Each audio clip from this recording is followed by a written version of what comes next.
Could there be a breakdown in law and order that spreads across the whole British Isles? I really, really hope not. Grrr.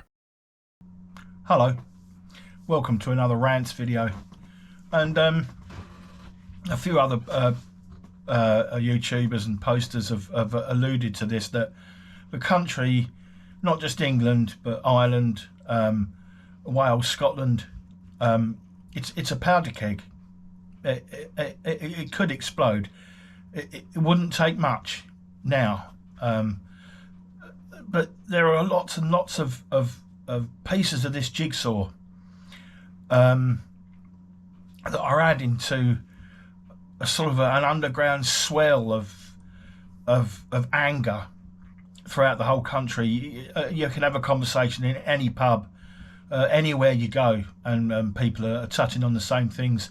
So I've just got a few things here that that are fueling this. You got the Lucy Letby case. Now, I'm not saying she's innocent. I'm not saying that. I'm not saying anything about the court case, but 3 managers were arrested today. No names, no pictures, and they've been bailed. When they arrested Lucy Letby, they even filmed it live. Yeah, opinions going around now, and people saying that she could be a patsy. I'm not saying that, but the fact that those opinions are there should be cause for concern. You've got members of the cultural enrichment exercise hanging around playgrounds, schools, parks, and they're taking photographs and they're trying to touch children. I watched a video this morning posted by British Stand about some savage knocking around a park in Ireland, and he's approached by 5 or 6 people that have been basically patrolling the park to make sure that women and children are okay. Police aren't interested. They called the police, or the Garda in that case. They never turned up.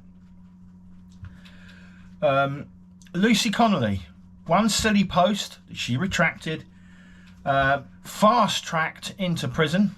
Let's not forget that. Justice was swift in that case. And you've got that lefty Dartford councillor, Ricky Jones, that grinning goon of a man, saying that we slit the fascists' throats. Trial delayed until August because they think it's going to be swept under the carpet. Well, no, we're not going to allow that.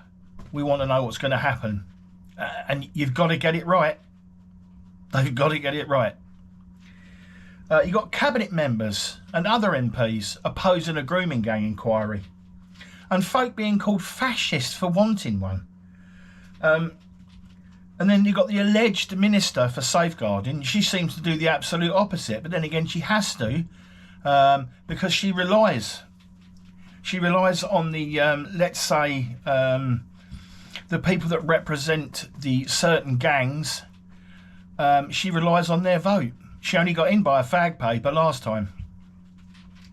You've got YouTube and social media posters being arrested, questioned, hounded, sometimes for just asking a question and for sending polite emails looking for clarification.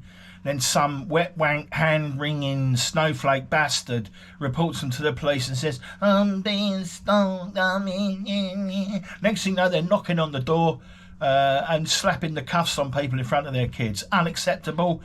And that, again, that's not helping.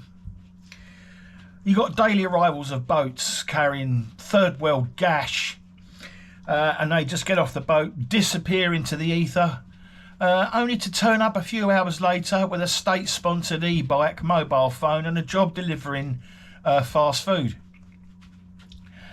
You have to ask the question.